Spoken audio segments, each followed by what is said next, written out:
আমি জানি নির্বাচনকালীন সময় আপনারা অনেকে আমাকে বলেছেন আপনাকে পাওয়া যাবে কিনা, দেখা যাবে কিনা। আমি আপনাদেরকে আজকে এখানে এই মিনবারের সামনে দাঁড়িয়ে, পবিত্র মসজিদে দাঁড়িয়ে বলছি খুব তাড়াতাড়ি আপনারা টায়ার্ড হয়ে যাবেন, এই লোক এত কথা বলে কেন, আমাদের মধ্যে এত আসে কেন, থাক মন্ত্রী পারে থাক। আমার সেটা প্রচেষ্টা থাকবে, কারণ দায়িত্ব আপনারা দিয়েছেন, আপনাদেরকে নিয়ে দায়িত্ব পূরণ।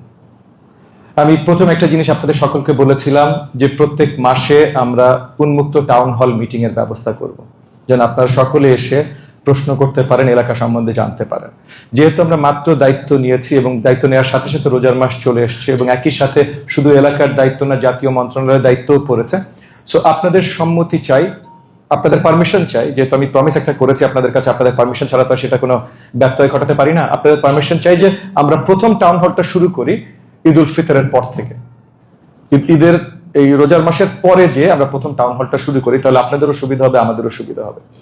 কিন্তু তারপর থেকে মানে এপ্রিল মাস থেকে প্রত্যেক মাসে আমরা টাউন হল করবো এবং এটা লিখিত আকারে আপনাদের সকল যত সোসাইটি আছে, যত কমিটি আছে, প্রত্যেকটা মসজিদ কমিটির কাছে আমরা লিখিত আকারে অফিসিয়ালি, মানে সরকারি অফিসিয়ালি আমরা পৌঁছে দেবো আপনাদের কাছে প্রত্যেক মাসে কখন কোথাও কিভাবে হবে।